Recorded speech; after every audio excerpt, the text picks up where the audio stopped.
લાજપોર જેલમાં કેદીનો મોતનો મામલો। લાજપોર જેલના કર્મચારીઓ દ્વારા માર મરાતા કેદીનું મોત થયા હોવાનો આરોપ। 25 વર્ષીય મહેશભાઈ વાળાનું મોત લાજપોર જેલમાં થયું। ઉલટી થતાં મોત થયું હોવાનું જેલ સત્તાધીશોએ આપ્યું હતું નિવેદન। તપાસ માટે લઈ ગયેલા લાજપોર જેલના પોલીસકર્મી વિરુદ્ધ એટ્રોસિટી એક્ટ મુજબ કાર્યવાહી કરવા પરિવારજનોની માંગ। ન્યાય ન મળે ત્યાં સુધી લાશ સ્વીકારવાનો ઇનકાર। હાલ પણ પરિવારજનોનો નવી સિવિલ હોસ્પિટલના પીએમ રૂમ બહાર ડેરો। પરિવારજનો પોતાની માંગ પર અડગ। કલ્પેશ રાણા સાથે જોતા રહો ન્યૂઝ 9 ગુજરાતી, સુરત। जी आपનું નામ? हितेश सोलंकी।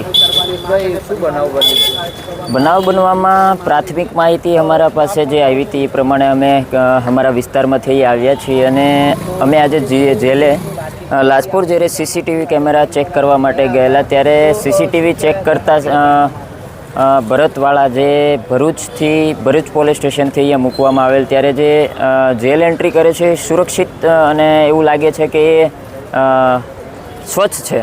ત્યારબાદ એને ઝડપી રૂમમાં ચેકિંગ દરમિયાન જે લઈ જવામાં આવે છે અને પોલીસ દ્વારા અમને એવું કહેવામાં આવ્યું છે કે એમના પાસેથી એક સિમ કાર્ડ મળેલ, જે સિમ કાર્ડ મળેલ એમના, અને એ સમય ઝડપી રૂમની અંદર 10 મિનિટ જેટલો સમય જે આ વ્યક્તિની અંદર રાખવામાં આવે છે મહેશને। ત્યારે આજુબાજુમાં જેટલા પોલીસ કર્મીઓ રહેલા હતા, જે ગુનાના કામે કેદીઓ હશે, બધા જ એ દરવાજાના બાજુમાં ગયા। એટલે અમે એવું માની રહ્યા છીએ કે જ્યારે ભરતને મારવામાં આવ્યો છે એના અવાજના લીધે તમામ લોકોએ દરવાજે જોવા ગયા છે। અને જ્યારે 10 મિનિટ પછી ભરત જે બહાર આવે છે મૃતક, ત્યારે એ પોતાનું પેટ પકડી અને બહાર આવે છે અને વોમિટિંગ ચાલુ કરે છે। સારી રીતે બેસી પણ શકતો નથી અને એ વ્યક્તિને ત્યાં લગભગ 1 કલાક જેટલો ત્યાં પછી બેસાડવામાં આવે છે। ન પાણીની વ્યવસ્થા કરી આપવામાં આવે છે કે ન કંઈ પૂછવામાં આવે છે। તે વ્યક્તિ બેસી પણ નથી શકતો, ના ચાલી શકે છે।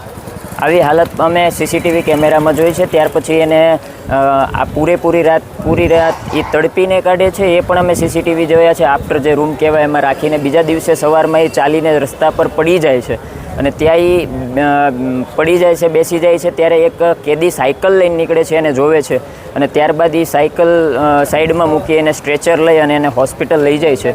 જે હોસ્પિટલની અંદર 2 કલાક જેવી સારવાર ચાલે છે અને ત્યારે એ જે રિટર્ન આવે છે સારવાર દરમિયાન, ત્યારે એ મૃત હોય એવી હાલત અમે સીસીટીવી કેમેરામાં જોઈ છે। અત્યારે તમારી શું માંગ?